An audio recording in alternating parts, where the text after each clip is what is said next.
Subscribe करें और देखें एक दिल दहला देने वाली हॉरर स्टोरी। बिना घबराए बेल आइकॉन प्रेस करना ना भूलें।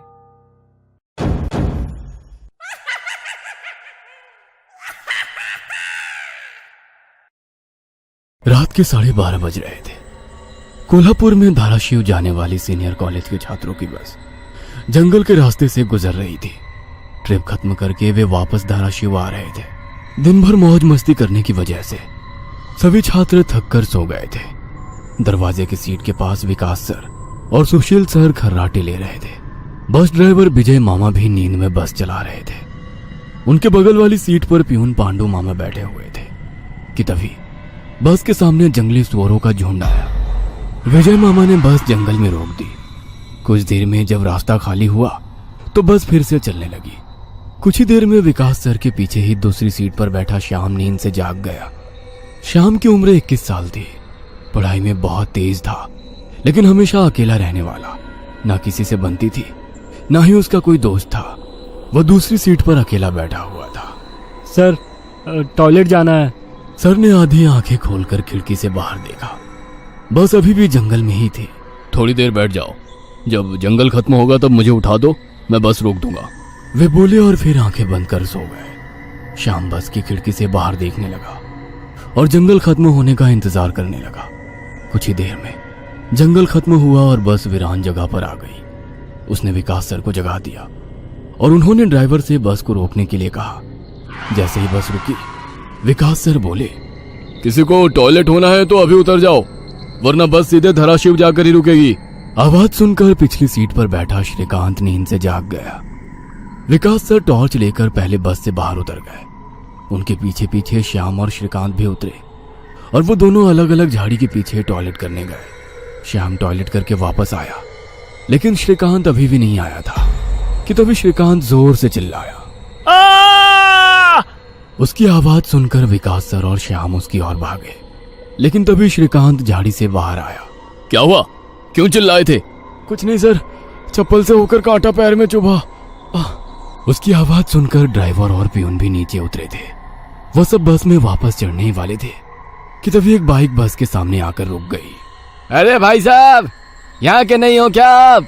क्या आपको पता नहीं कि इस रास्ते पर लोगों को हमेशा चकवा लगता है? बाइक चलाने वाला बोला।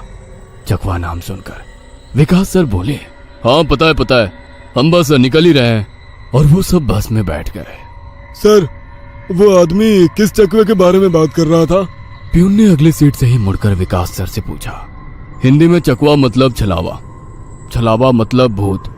कहते हैं जो लोग रात में सफर करते हुए मरते हैं, उनकी आत्मा छलावा बन जाती है। छलावा रात को सफर करते हुए यात्रियों को पकड़ लेता है और उन्हें अपने गंतव्य स्थल तक पहुंचने ही नहीं देता। वो बस उन्हें उसी जगह पर घुमाते रहता है। कितना भी भाग लो या फिर गाड़ी तेज भगाओ, आप उसी जगह पर आ पहुंच जाओगे जहां आपको छलावा ने पकड़ लिया था। या फिर वो लोग रास्ते से भटक जाएंगे और उस जगह पहुंच जाएंगे जहां पर छलावा उन्हें ले जाना चाहता है। विकास सर ने बताया। इसके बाद ड्राइवर बोला, और यात्री रात भर उसी जगह पर बार बार घूमते हैं। वो तब तक रास्ता भटकते हैं जब तक सूरज ना उगे। जैसे ही सूरज उगता है, उनकी ताकत कम हो जाती है। मेरे कुछ ड्राइवर दोस्त हैं, उनको भी छलावे ने पकड़ लिया था। कहते हैं छलावा बस उन्हीं यात्रियों को पकड़ता है जो थके हुए होते हैं, क्योंकि उन पर हावी होना बहुत आसान होता है ना। फिर तो छलावा बहुत ही खतरनाक है। प्यून घबराते हुए बोला। अरे कुछ खतरनाक नहीं है, ये सब अंधविश्वास है।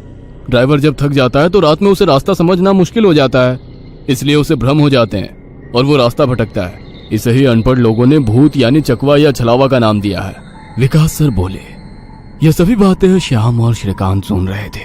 नहीं सर, छलावे होते हैं और कुछ छलावे तो जानलेवा भी होते हैं। मेरे दादाजी को छलावे ने इतना परेशान किया था कि मरते मरते बचे थे। रात को जितने भी एक्सीडेंट होते हैं, उनमें से कुछ ना कुछ एक्सीडेंट छलावे के कारण ही होते हैं। वो रात के बेरहम शिकार होते हैं। यात्रियों की थकान और डर ही उनकी ताकत होती है। शिकारियों की तरह ही वे यात्रियों को डराते हैं, भगाते हैं और उनकी जान लेकर उनका शिकार करते हैं। हमें बस इतना पता चलता है कि कार एक्सीडेंट में उनकी मौत हो गई है, लेकिन मौत का कारण छलावा ही होता है सर। श्याम ने डरावनी आवाज में कहा। सर, इस का कुछ मत सुनो, इसकी बुआ राइटर है, उन्हीं से सुनी होंगी ये बातें। और राइटर लोगों का तो काम ही होता है बातें बनाना, उसी से तो उनका घर चलता है। पिछली सीट पर बैठे श्रीकांत ने कहा। श्रीकांत, चुप हो जाओ और सो जाओ। उन्होंने डांटते हुए कहा और उसके बाद सभी लोगों ने आंखें बंद कर ली और सो गए। कुछ समय बीता। श्याम अभी भी जाग रहा था और खिड़की से बाहर देख रहा था। बस किसी जंगल के बीचों बीच से गुजर रही थी कि तभी उसने देखा कि रास्ते के किनारे एक बंद पड़ी चाय की टपरी है। लेकिन ये चाय की टपरी तो मैंने पीछे भी पहले वाले जंगल में देखी थी। वह मन ही मन बोला और खिड़की के बाहर देखने लगा। तब उसे पता चला कि वो तो वही जंगल है जो वीरान जगह से पहले आया था। वह भागते हुए ड्राइवर के पास गया। विजय मामा नींद में बस चला रहे थे, बीच बीच में आंखें झपका रहे थे। विजय मामा, बस कौन से जंगल में है? होगी किसी जंगल में। रास्ते में जंगल कम है क्या? नहीं मामा, हम वापस उसी जंगल में पहुंच गए हैं जहां पर बस के सामने जंगली सुअर आ गए थे। नहीं बेटा, तुम्हें कुछ तो गलतफहमी हो रही है। वो जंगल तो कब का पीछे छूट गया है ना। उनकी बहस सुनकर विकास सर नींद से जाग गए। क्या हुआ श्याम? सर, हमें छलावा लग चुका है। उसने हमें पकड़ लिया है क्योंकि बस वापस उसी जंगल में आई है जहां से पहले गुजरी थी। लेकिन विकास सर भी ड्राइवर की तरह उस पर विश्वास नहीं कर रहे थे। सर, अगर आपको मेरी बात पर यकीन नहीं हो रहा है तो बाहर देखो। अभी कुछ देर रास्ते के किनारे एक ट्रक दिखाई देगा जो एक्सीडेंट में पलटी हो चुका है। और कुछ ही देर में रास्ते के किनारे सभी को पलटी हुई ट्रक दिखाई दी। ये देखकर सभी हैरान हो गए थे। ड्राइवर ने भी मान लिया कि श्याम सच बोल रहा है कि तभी जंगल खत्म हो गया और बस वही सुनसान वीरान जगह पर पहुंच गई जहां पर वो कुछ देर पहले टॉयलेट करने के लिए रोक दी गई थी। ये देखकर सभी की आंखें फटी की फटी रह गई थी। विकास सर की तो बत्ती ही गोल हो गई थी। श्रीकांत पिछले सीट से आगे आ चुका था। सबके चेहरे का रंग उड़ गया था।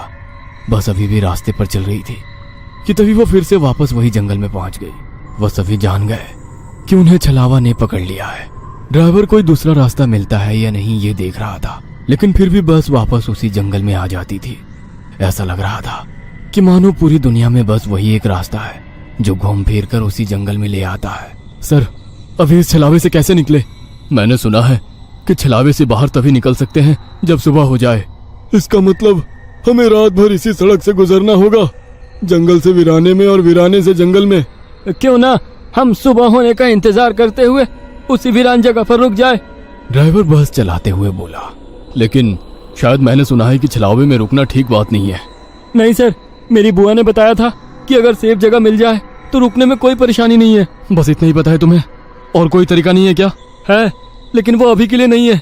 और वैसे भी अगर जिस छलावे ने हमें पकड़ा है, अगर वो कमजोर हुआ तो उसकी शक्तियाँ कुछ ही देर में कमजोर हो जाएंगी और हम छलावे से छूट जाएंगे। फिर वो छलावा हमें नहीं पकड़ सकता। इन सभी की बातें सुनकर सोए हुए सुशील सर जाग गए। अरे क्या हुआ? आ गया क्या मेरा बोरगांव? सुशील सर उबासी लेते हुए बोले। तभी सभी ने उन्हें घटी हुई घटना बता दी। यह सुनकर सुशील सर के तो मानो होश ही उड़ गए। लेकिन तभी ड्राइवर जोर से चिल्लाया, सर, आगे एक गांव आया है। यह सुनकर सभी लोग ड्राइवर की तरफ भागे। तब उन्हें रास्ते के किनारे एक बोर्ड दिखाई दिया जिस पर लिखा था, बोरगांव में आपका स्वागत है। यह देख सुशील सर जोर से चिल्लाए, ये तो मेरा गांव है, लेकिन हम यहाँ इतने जल्दी कैसे पहुंचे? हमें तो कोल्हापुर से निकले मुश्किल से 2 घंटे हो गए हैं और मेरा गांव कोल्हापुर से 6-7 घंटे की दूरी पर। ये आपका गांव नहीं है सर, छलावा है। आपके मुंह से बोरगांव का नाम सुनकर छलावा हमें बोरगांव दिखाकर गुमराह कर रहा है। लेकिन अच्छा हुआ बोरगांव आ गया। मुझे लगता है कि हमें यहाँ पर सुरक्षित जगह ढूंढकर छिप जाना चाहिए। और सुशील सर के घर से ज्यादा सुरक्षित किसका घर हो सकता है? लेकिन सर, छलावे में एक जगह पर रुकना खतरे से खाली नहीं है और छलावा खुद में ही खतरा है। वो खुद में सुरक्षित जगह कैसे रख सकता है? तुझे मेरे से ज्यादा पता है क्या? बचपन से मैं भूतों के बारे में सुनते और पढ़ते आया हूँ। तू तय रहा। विजय मामा, बस सुशील सर के घर की तरफ ले चलो। सुशील सर ने ड्राइवर को अपने घर का रास्ता दिखाया, लेकिन तभी उन्हें उनके गली में लोगों की भीड़ दिखाई दी। बस आगे नहीं जा सकती थी, इसलिए उन्होंने बस दूर ही खड़ी कर दी। भीड़ में खड़े लोग जोर जोर से रो रहे थे और भीड़ का रुख सुशील सर के घर की तरफ ही था।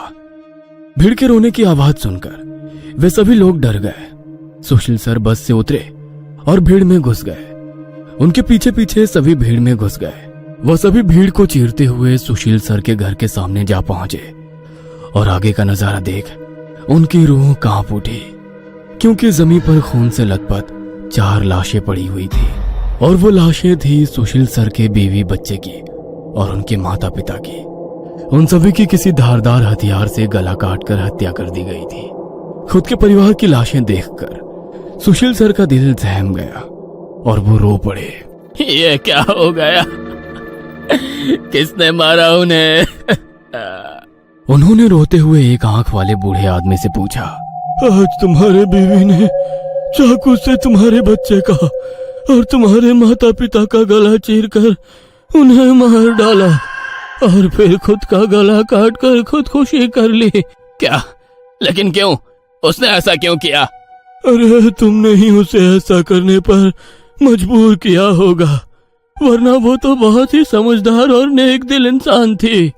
क्या शादी के इतने सालों बाद भी मैंने उसे कभी रुलाया नहीं है और आप मुझ पर इल्जाम लगा रहे हैं? तुमने ही उसे ऐसा करने पर मजबूर किया है।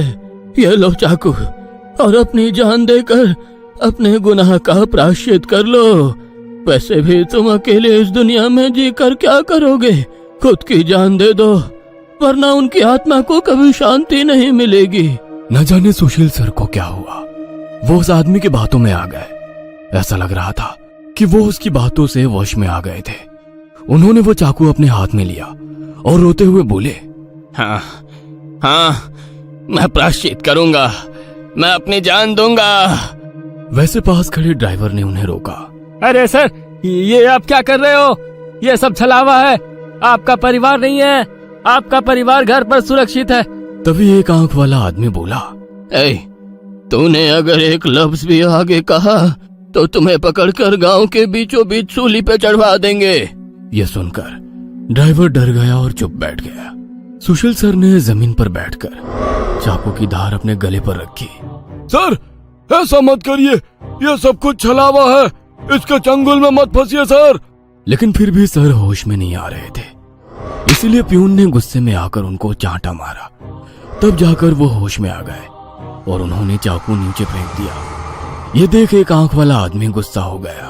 भाइयों, इन लोगों को भीड़ से बाहर निकाल दो, इन्हें हम बाद में देखेंगे, पहले इस सुशील के बच्चे को पकड़ लो। ये सुनकर भीड़ में खड़े लोगों ने सभी को भीड़ से बाहर कर दिया। श्रीकांत, विकास सर, प्यून और ड्राइवर भीड़ के अंदर घुसने की कोशिश कर रहे थे, लेकिन अंदर घुस नहीं पा रहे थे। सुशील सर के हाथ पैर बांधकर उन्हें जमीन पर बिठाया गया। सुशील सर अपनी जान की भीख मांग रहे थे। मुझे कोई बचाओ, विकास सर, पांडु मामा, मुझे प्लीज बचाओ, मुझे बचाओ। वो चिल्ला रहे थे कि तभी एक आंख वाले आदमी ने चाकू से सुशील सर का गला काटा और उनका सर धड़ से अलग कर दिया। उसने उनका सर हाथ में पकड़ा और भीड़ के बाहर हवा में फेंक दिया। वो सीधे श्रीकांत और श्याम के सामने आ गिरा। वो दोनों चीखे। तब एक आंख वाला आदमी बोला, भाइयों, इन शहरी लोगों ने सुशील को बचाने की जरूरत की है, उन्हें भी पकड़कर उनका गला काट दो। वैसे भीड़ में खड़े लोग इन सब लोगों की तरफ मुड़े। वो गुस्से से इनकी तरफ देख रहे थे। तभी उन्हें बस के हॉर्न की आवाज आई। जल्दी से भागो, जल्दी करो। कुछ ही दूर बस में बैठे ड्राइवर मामा चिल्लाए। उनकी आवाज सुनते ही श्याम, श्रीकांत, विकास सर और प्यून बस की तरफ भागे। भीड़ उनका पीछा कर रही थी। ये सभी लोग जैसे तैसे बस में चढ़ गए। गांव वालों ने बस पर पथराव किया। बस के कांच टूटकर बच्चों के शरीर में उसके टुकड़े घुस गए, लेकिन उसमें से कोई भी नींद से जागा नहीं था, क्योंकि वो सब छलावे के प्रभाव से मोहित होकर सो गए थे। श्याम, विकास सर और श्रीकांत के शरीर में भी कांच के टुकड़े घुस गए थे। कुछ लोग बस के सामने खड़े होकर रोड से बस को तोड़ रहे थे कि तभी ड्राइवर ने उन पर बस चढ़ा दी और बस वहां से चल पड़ी। जैसे तैसे बस गांव से बाहर आ गई। हर कोई अपने शरीर से कांच के टुकड़े निकालने में लगा हुआ था। श्रीकांत अपने हाथ में घुसा कांच का टुकड़ा निकाल रहा था कि तभी प्यून वहां पर आया। भतीजे, रुक, मैं निकालता हूँ, वो बोला, क्योंकि श्रीकांत उनकी बहन का बेटा था। बस फिर से वापस जंगल में आ गई थी। न जाने कब वो छलावा उन्हें अपने गिरफ्त से छोड़ने वाला था। सुशील सर की अभी अभी मौत हो चुकी थी। हर कोई घबराया हुआ था। श्याम, अब बताओ हम क्या करें? अरे इसे क्या पूछना है, इसकी वजह से आज सुशील सर की जान चली गई है और हम सब मरते मरते बचे हैं। चुप हो जाओ। हमने उन्हें बचाने की कोशिश की, लेकिन वो खुद अपने भावना को रोक नहीं सके और इसीलिए मारे गए। इसमें मेरी कोई गलती नहीं है। श्याम सफाई देते हुए बोला, लेकिन अब हम क्या करें? हमें बस सुबह होने का इंतजार करना होगा। और बिना कहीं रुके बस चलाते रहना होगा। अरे लेकिन बस में इतना डीजल भी नहीं है कि सुबह होने तक चले। अगर बस का डीजल सुबह से पहले खत्म हो गया तो हम इस छलावे का शिकार हो जाएंगे। ये भी है, ये छलावा तो मेरे सोच से ज्यादा ताकतवर निकला। आज अमावस्या है, शायद ये अमावस छलावा है। बुआ कहती थी कि छलावे के बहुत से प्रकार हैं, जिससे सबसे खतरनाक अमावस छलावा होता है। ये सिर्फ और सिर्फ अमावस की रात शिकार करने के लिए बाहर निकलता है। इसे अकेले 2 या 3 लोगों की शिकार करना पसंद नहीं है। जहाँ पर यात्री बहुत सारी संख्या में होते हैं, बस उन्हीं पर यह छलावा हावी हो जाता है। वो सबसे पहले सबसे ज्यादा कमजोर और सफर में थके हुए इंसान को ढूंढता है, उन्हें डर दिखाता है, और जब उसकी डर से मौत हो जाती है तो उसके शरीर पर कब्जा करता है और बाकी यात्रियों के बीच में रहकर उन्हें गुमराह करता है। उन्हीं छलावे में बस घूमता रहता है और जब सभी यात्री थक जाते हैं तब उनका शिकार करता है। और मेरे हिसाब से हम जिस छलावे के चंगुल में फंसे हैं वो अमावस छलावा ही है, और वो भी हमारे बीच में ही है। श्याम डरावनी आवाज में बोला। यह सुनकर सभी के होश उड़ गए थे। वो सब तो ठीक है, लेकिन अब हम इस छलावे से बाहर कैसे निकले? ड्राइवर ने पूछा। इस पर श्याम ने कहा, अब केवल एक ही उपाय है, लेकिन इसमें खून बहने के चांसेस है। क्या है वो उपाय? छलावा अभी भी हमारे बीच किसी मृत शरीर पर कब्जा करके बैठा है। हमें उसे ढूंढना होगा और उसे मारना होगा, क्योंकि उसकी आत्मा मृत शरीर से ज्यादा मजबूती से चिपकी नहीं होती। जैसे ही हम उसको मारेंगे, उसकी आत्मा मृत शरीर छोड़ देगी और फिर वो किसी मृत शरीर में घुस नहीं सकेगी, क्योंकि एक अमावस छलावा एक रात सिर्फ एक ही मृत शरीर पर कब्जा कर सकता है। लेकिन हम में से ये छलावा है कौन? वो पीछे सोए हुए स्टूडेंट के शरीर में नहीं है, क्योंकि वो होश में नहीं है। वो हम 5 में से एक है। क्या? लेकिन हम सब तो जिंदा हैं। नहीं, हम में से एक पहले ही मर चुका है। उसे छलावे ने मार डाला है और उसके शरीर पर कब्जा कर लिया है। कब्जे के बाद मृत शरीर बिल्कुल एक जिंदा आदमी लगता है, क्योंकि छलावा अपने ताकत से जिंदा इंसान की नकल करता है। लेकिन वो है कौन? वैसे श्याम गंभीर हो गया और उसने श्रीकांत की ओर देखा। बस अभी भी जंगल के रास्ते चल रही थी। ड्राइवर बस चलाते चलाते पीछे हो रही बातचीत सुन रहा था, क्योंकि उसे पता था कि अगर बस रुकी तो छलावा उसे निगल जाएगा। बस में सन्नाटा छाया हुआ था। हर कोई श्याम के मुंह से छलावे का नाम सुनना चाहता था कि तभी श्याम बोला, ये श्रीकांत ही छलावा है। ये क्या बकवास कर रहे हो तुम? होश में तो हो? माना कि तुम्हारी बुआ ने बहुत सारी भूतों की किताबें लिखी है, उसका मतलब ये तो नहीं कि तुम कुछ भी बोलोगे और हम सुनते रहेंगे। मेरा विश्वास करो, सब श्रीकांत ही छलावा है। जब ये वीरान जगह पर झाड़ी के पीछे गया था, तब मैंने इसे किसी साए की ओर घूरते हुए देखा था। जब मैं देखने के लिए आगे बढ़ा, तभी मेरी चप्पल में कांटा चुभने की वजह से मेरी चीख निकल गई और वो साया वहाँ से गायब हो गया। शायद तभी उसने श्रीकांत को पकड़ा होगा और उसके शरीर पर कब्जा किया होगा। चल जल्दी से इसे मार डालो, वरना ये भाग जाएगा। यह सुनकर सभी के होश उड़ गए, लेकिन उसकी बात में कुछ तो वजन था। ए श्याम, जबान संभाल कर बात कर। भतीजा है ये मेरा, अगर इसको किसी ने हाथ भी लगाया तो मार डालूंगा। हाँ। प्यून गुस्से में बोला, सर जी, इस पांडु की मत सुनिए। मुझे भी लगता है कि यही छलावा है, क्योंकि हम सभी ने झाड़ी से आती श्याम की चीख सुनी थी। श्याम बिल्कुल सच कह रहा है। ड्राइवर बस चलाते हुए बोला, अरे शक की सुई तो इस श्याम पर भी है। यह भी तो झाड़ी के पीछे गया था और दिखाई नहीं दे रहा था। ऊपर से यह विकास हम दोनों की नजर से दूर था। शायद इसे ही छलावे ने बस के नीचे खींच लिया और वहीं मार डाला। तो ये दोनों क्यों नहीं हो सकते छलावा? प्यून ने कहा। अरे मैं जिंदा हूँ, मैं छलावा नहीं हो सकता। श्याम ने कहा। हाँ, और ये श्याम हमारी कब से मदद कर रहा है। ये छलावा होता तो हमारी मदद क्यों करता? अब बचे तुम तो ड्राइवर के बाजू में ही थे, इसलिए ये श्रीकांत ही छलावा है। विकास सर जोर से बोले, अरे सर, इस पे उनको छोड़ो। आप सीट के नीचे से रॉड निकालो और उस छलावे का सर फोड़कर मार डालो। ड्राइवर बस चलाते हुए बोला। यह सुनकर श्रीकांत डर के मारे प्यून के पीछे छिप गया। विकास सर ने सीट के नीचे से लोहे की रॉड निकाली। प्यून ने उन्हें रोकने की कोशिश की, लेकिन विकास सर ने उन्हें धक्का मारा और रॉड श्रीकांत के सर पर मारी। लेकिन श्रीकांत वहां से हट गया और नीचे गिर गया। वो रॉड से दूसरा हमला करते कि तभी प्यून ने पीछे से रॉड पकड़ी और विकास सर के हाथों से रॉड खींचकर उन्हें खिड़की पर धकेल दिया और उनके सर में रॉड दे मारा। विकास सर हाथों से सिर पकड़कर वहीं तड़पते रह गए। उनके सर से खून निकल रहा था और कुछ ही देर में उन्होंने अपना दम तोड़ दिया। यह देख श्याम चिल्लाया, विजय मामा, जल्दी से पीछे आइए, इन दोनों ने विकास सर को मार डाला। यह सुनकर ड्राइवर ने बस बीच जंगल में रोक दी और वो पीछे भागते हुए आया। उसने पियून के हाथों से रॉड छीना और उसे धक्का दे दिया। तुम नहीं सुनोगे, इसलिए पहले मुझे तुम्हें ही मारना होगा। ड्राइवर गुस्से में पियून से बोला और वो पियून के सर पर रॉड से हमला करता कि इससे पहले ही पियून ने कांच का नुकीला टुकड़ा तोड़कर ड्राइवर के पेट में घोंप दिया। ड्राइवर जोर से चिल्लाया और नीचे गिर गया कि तभी बस के बाहर से भीड़ की आवाज सुनाई देने लगी। रास्ते के बीचों बीच बस लगाई है इन्होंने। कोई तेजी से चलती गाड़ी इस बस से टकराई तो क्या होगा? बाहर निकालो इन लोगों को और सजा दो इन्हें, सजा दो। बस के बाहर से आवाज आई और बस पे पथराव होने लगा। पियून आगे की तरफ भागते हुए गया तो देखा कि 5-6 लोग बस पर पथराव कर रहे हैं। लोग गुस्से से चिल्लाने लगे, बाहर निकलो बुज़दिलों, अंदर क्यों छुप कर बैठे हो? अरे क्या हुआ भाइयों, आप ऐसा क्यों कह रहे हो? पियून चीख चीख कर उनसे पूछ रहा था, लेकिन कोई भी उसकी तरफ ध्यान नहीं दे रहा था। तभी श्याम श्रीकांत से बोला, ये लोग सिर्फ छलावा है, हम जंगल में रुके हुए हैं, इसलिए हम मुसीबत में पड़ चुके हैं। विकास सर और ड्राइवर दोनों मर चुके हैं, फिर भी हम छलावे से बाहर नहीं निकले। इसका मतलब छलावा अभी भी हमारे बीच में है और वो छलावा तुम्हारा मामा है। ये सुनकर श्रीकांत की आंखें फटी की फटी रह गईं। नहीं नहीं, ऐसा नहीं हो सकता। अरे ऐसा ही है श्रीकांत, तुमने देखा कि किस तरह से तुम्हारे मामा ने विकास सर और ड्राइवर की जान ली। वो उन्हें सिर्फ घायल भी तो कर सकता था, लेकिन नहीं, उसने उनकी जान ली। अब तो अपने मामा प्रेम से बाहर आओ श्रीकांत और देखो उस आदमी को, वो तुम्हारा मामा नहीं छलावा है। यह सुनकर श्रीकांत सोच में पड़ गया। श्रीकांत, लोग अभी बस के कांच तोड़कर अंदर आ जाएंगे और हमारी जान ले लेंगे। इससे पहले हमें यहाँ से निकलना होगा।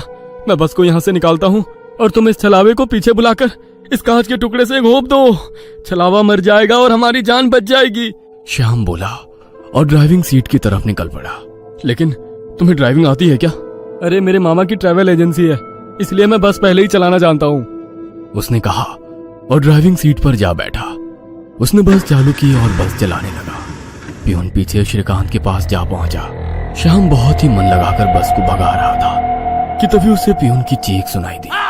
उसने मिरर में देखा तो पियून गले में हाथ लगा के नीचे गिर गया। श्रीकांत के हाथ में खून से सना कांच का टुकड़ा था। उसने अपने ही मामा को गला काट कर मार डाला था। श्रीकांत श्याम के पास आया। श्याम ने बस रोक दी। मैंने छलावे को मार डाला। यह सुनकर श्याम जोर जोर से हंसने लगा और उसकी आंखें लाल हो गई और वो डरावनी आवाज में बोला, लेकिन छलावा तो मैं हूँ। यह सुनकर श्रीकांत के तो होश उड़ गए।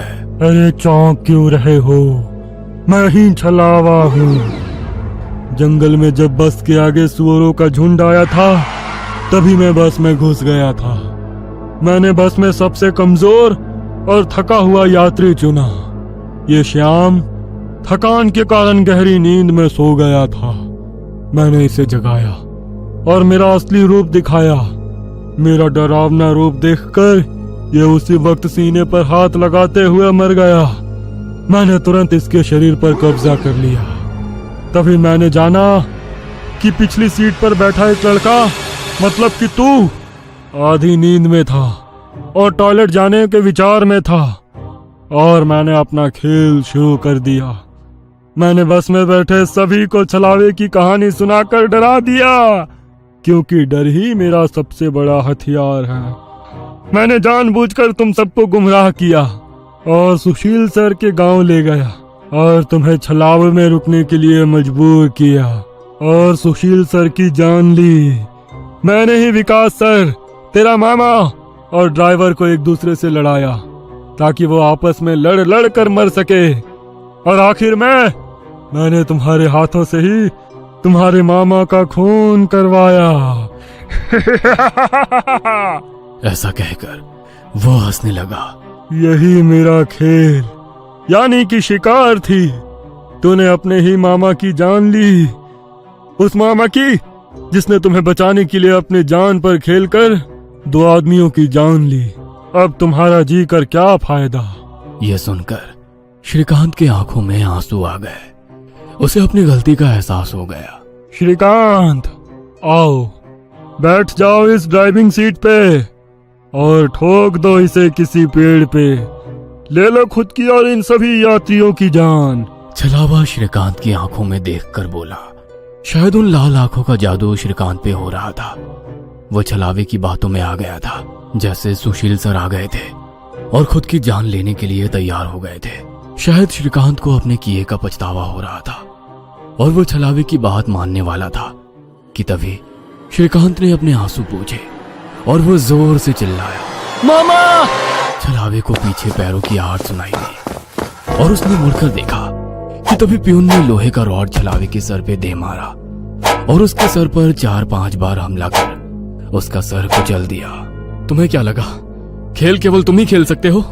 अरे मैंने तो तुम्हें तभी पकड़ लिया था जब तुम विकास सर और ड्राइवर की मौत देखकर मुस्कुरा रहे थे। तुम अपनी खुशी छुपा नहीं पाए। तब मेरे दिमाग में तुम्हारी बातें आई। जानबूझकर तुमने हमें गुमराह करके छलावे में रोका और तुम्हारी वजह से सुशील सर की जान गई। तुमने मुझ पर ही छलावा होने का इल्जाम लगाया, हाँ? और मेरे मामा विकास सर और ड्राइवर के बीच आग लगा दी और बाद में तुमने मुझे ही मेरे मामा को मारने के लिए कहा। और हद तो तब हो गई जब तुमने कहा कि तुम्हारे मामा की ट्रैवल एजेंसी है, जबकि श्याम का मामा तो हमारे कॉलेज के बाहर गोलगप्पे का ठेला लगाता है। श्रीकांत ने अपने मामा के हाथों से लोहे की रॉड ली और छलावे से बोला, अब तुम चैन से शिकार करने के लिए अगले अमावस की रात का इंतजार करो, क्योंकि आज तुम खुद शिकार हो गए हो। और ऐसा कहकर उसने एक रॉड का वार उसके कुचले सर पे कर दिया और उसके शरीर से छलावा काले धुएं के रूप में बाहर निकला और बस के बाहर निकल गया। और जैसे ही छलावा बस से बाहर निकल गया, सभी स्टूडेंट्स नींद से बाहर आ गए। आज पहली बार कोई अमावस छलावा किसी यात्री से हारा हुआ था। बस के ऊपर हवा में उड़ता हुआ छलावा दर्द से तड़पने लगा और चिल्लाते हुए हवा में बिखर गया। उस छलावे को अपनी योनि से मुक्ति मिल गई, क्योंकि ये सृष्टि का नियम है कि जब भी कोई छलावा इंसान से हारता है उसका अंत हो जाता है और उसे मुक्ति मिल जाती है। आधी रात का समय था। एक गाड़ी हवा से बातें करती लोनावला की घुमावदार सड़कों पर दौड़ी चली जा रही थी। गाड़ी के अंदर तेज म्यूजिक चल रहा था और अंदर बैठे चारों नौजवानों अक्षय, रवि, आयशा और आदि ने अपने हाथ में एक एक कोल्ड ड्रिंक की बोतल पकड़ी हुई थी, जिसमें उन्होंने शराब मिला रखी थी। शराब के नशे में झूमते हुए अचानक ही अक्षय ने गाड़ी में ब्रेक लगा दी। अचानक ब्रेक लगने के कारण चारों को एक जोरदार झटका लगा और जैसे शराब का नशा एक झटके में चूर हो गया।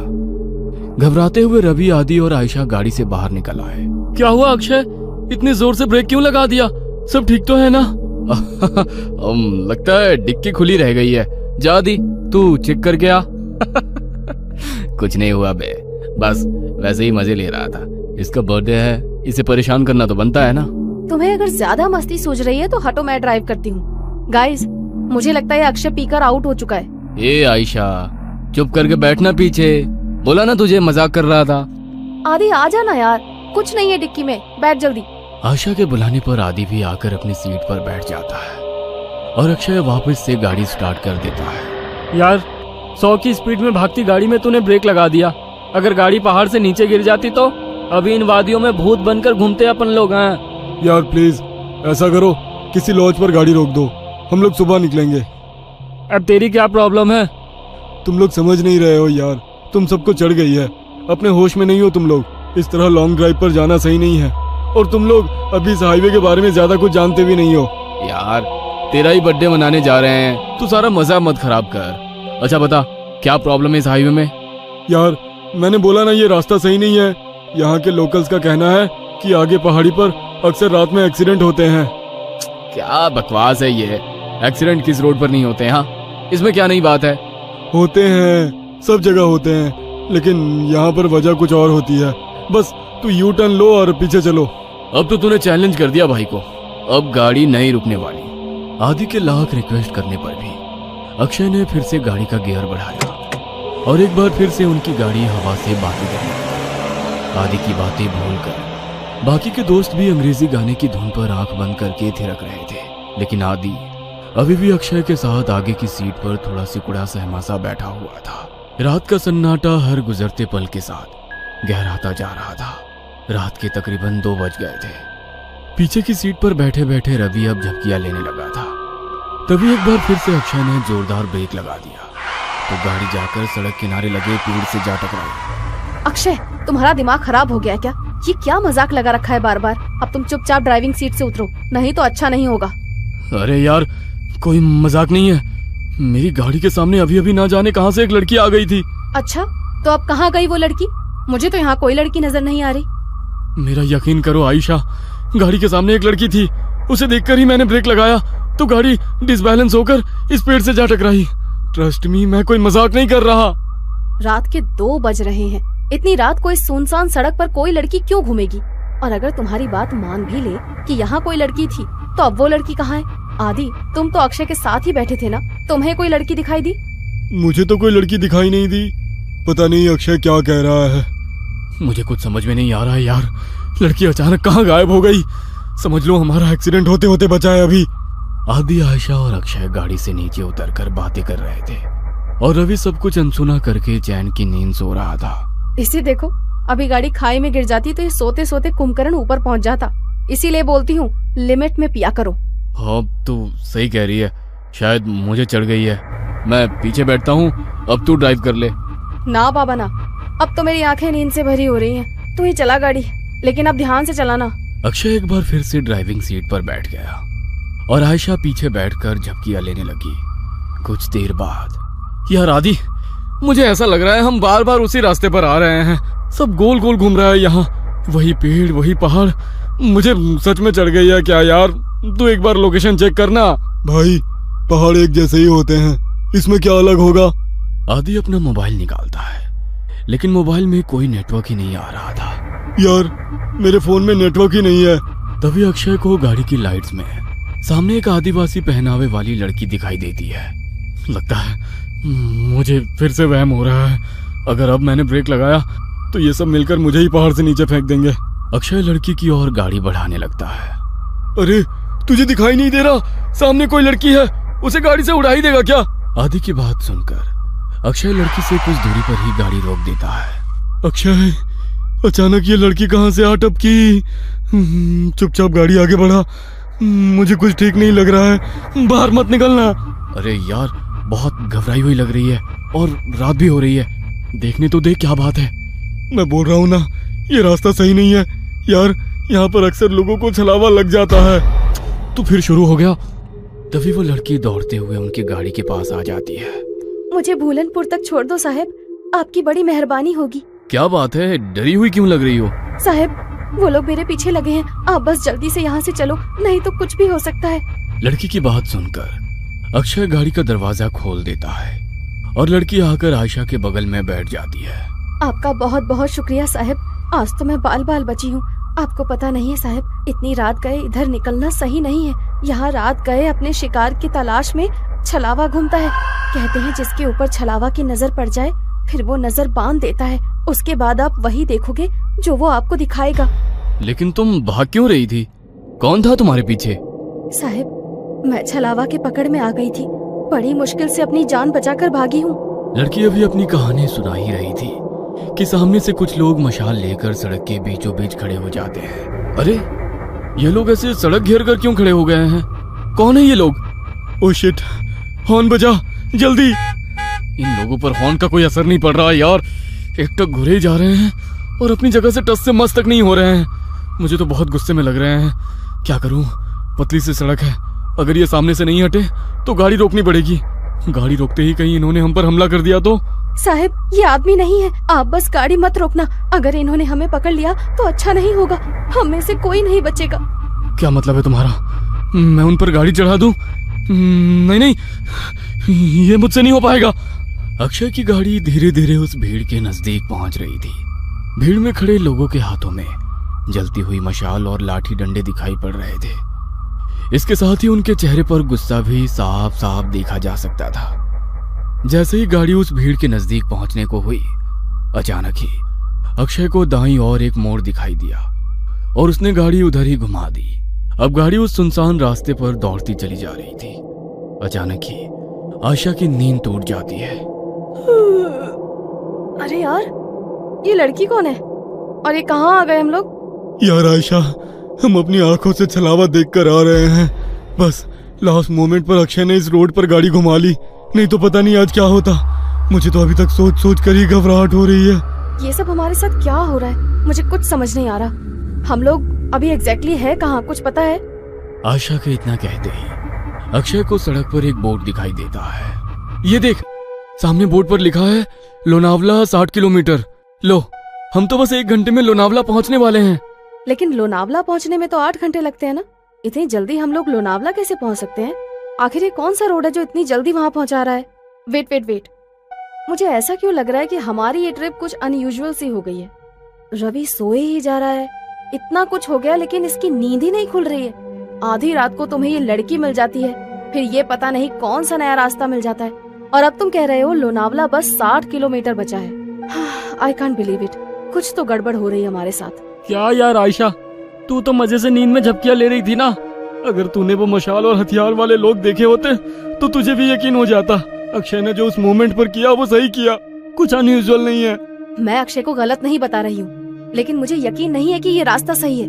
आयशा, आदि और अक्षय के बीच बहस चल रही थी कि उन्हें सड़क के किनारे एक ढाबा दिखाई देता है। चलो इस ढाबे पर उतरकर पता करते हैं कि ये रास्ता कहाँ जाता है। नहीं नहीं साहब, मैं गाड़ी से नीचे नहीं उतरूंगी, आप लोग जाइए, मैं यहीं ठीक हूँ। मुझे बहुत डर लग रहा है। मुझे भी लगता है कि हमें यहाँ पर नहीं उतरना चाहिए। जहाँ तक मुझे पता है इस पहाड़ी रास्ते पर कोई ढाबा नहीं है, फिर ये ढाबा अचानक कहाँ से आ गया? अरे यार चलो ना, तुम लोग हर काम बिगाड़ते क्यों रहते हो? कुछ खाने को मिल जाए तो ले लेंगे, फ्रेश भी हो लेंगे। ये रवि तो उठ ही नहीं रहा है, इसके लिए भी कुछ पैक करा लेंगे।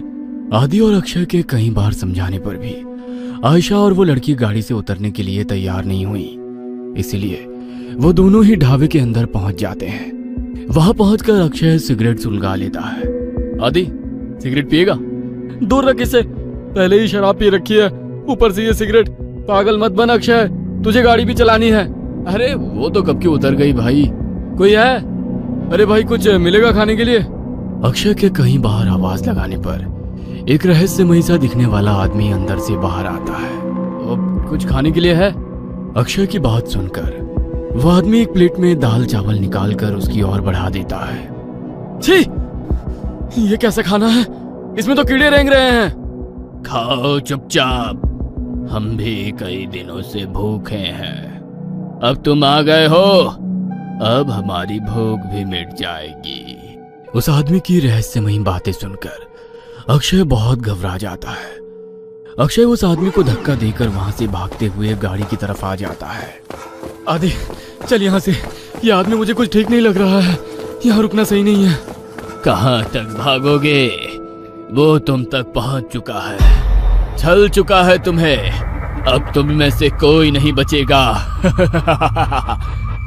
इतना कहकर वो आदमी वहां से गायब हो जाता है। अक्षय और आदि हाँफते हुए वापस गाड़ी में आकर बैठ जाते हैं। गाड़ी में बैठ आदि, हम अभी भी छलावे में हैं, और उस आदमी ने अभी अभी हमसे कहा कि वो हम तक पहुंचकर हमें छल चुका है। इसका मतलब कहीं ये तो नहीं कि छलावा हम में से ही कोई एक हो? अबे क्या बकवास कर रहा है, क्या नई कहानियां बना रहा है अब तू? अरे तू तो पूरे रास्ते सो रहा था ना, तुझे नहीं पता हमारे साथ क्या क्या हुआ है। तू चुप रह, ये ढाबा भी एक छलावा ही था। कुछ समझ नहीं आ रहा है क्या सच है क्या भ्रम। 1 मिनट रवि, इतनी बार गाड़ी रुकी, इतना शोरगुल हुआ, तेरी नींद कैसे नहीं टूटी? तू रवि ही है ना? कहीं ऐसा तो नहीं कि यही छलावा हो? सोचो गाइस, पूरे रास्ते इसने हमसे कोई बात नहीं की है। ए, तुम लोग पागल हो गए हो क्या? हाँ, मुझे तो लगता है ये लड़की ही छलावा है। आधी रात को सड़कों पर लड़कियां नहीं प्रेत घूमती हैं। मेरी मानो तो इसे पहाड़ से नीचे धकेलकर छुटकारा पाओ इससे, देखना उसके बाद सब सही हो जाएगा। पागल मत बनो, मैं एक इनोसेंट लड़की को ऐसे कुछ भी करने नहीं दूंगा। मुझे तो लगता है साहब ये आदि सर ही छलावा है, यही हमें ढाबे में ले जाने के लिए पीछे पड़े थे। ये सब इनकी ही चाल है। अरे बस करो तुम सब के सब, ये क्या तमाशा शुरू कर दिया?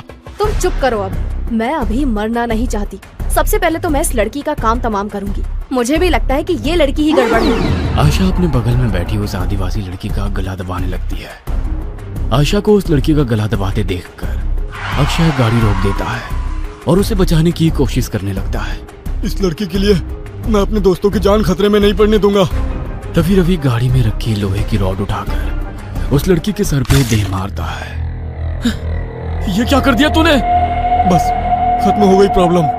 इसकी बॉडी को गाड़ी से बाहर फेंको और आगे बढ़ो। लड़की को मारने के बाद वे लोग उसकी बॉडी को गाड़ी से नीचे उतार रहे होते हैं कि तभी दूसरी ओर से कुछ गांव वाले मशाल लेकर उनकी ओर दौड़ते दिखाई पड़ते हैं। ये तो वही लोग हैं ना जिसे ये लड़की छलावा बोल रही थी।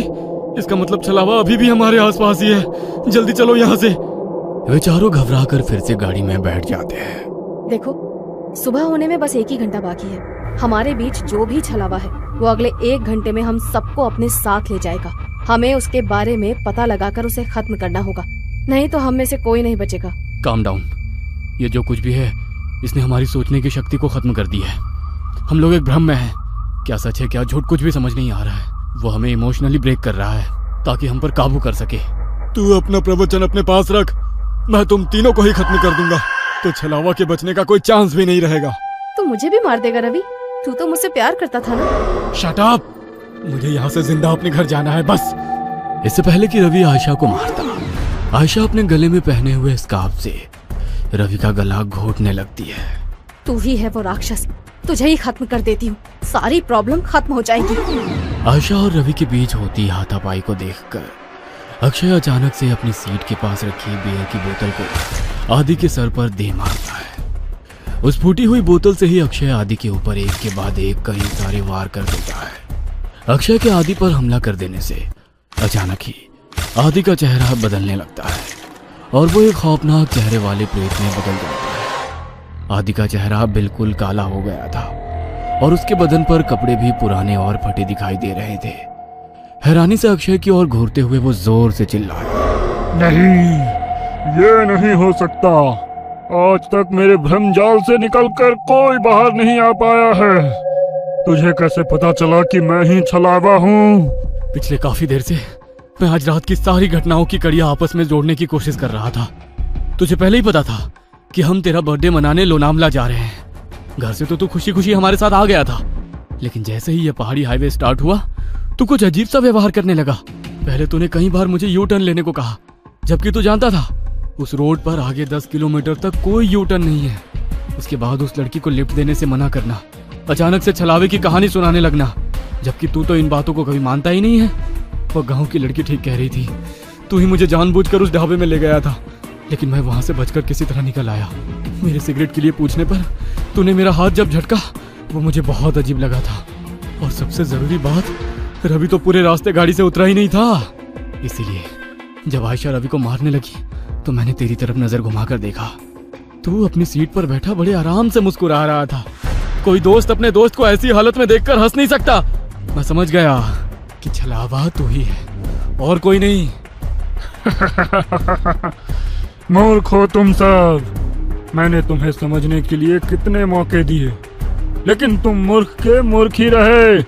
मैंने तुम्हें बताया था, छलावा जो चाहेगा तुम बस वही देखोगे। मैंने तुम लोगों की नजर और दिमाग को बांध रखा था। गांव के लोग उस लड़की को नहीं, मुझे पकड़ने के लिए तुम्हारा पीछा कर रहे थे। इसलिए मैंने तुमसे कहा कि गाड़ी मत रोकना।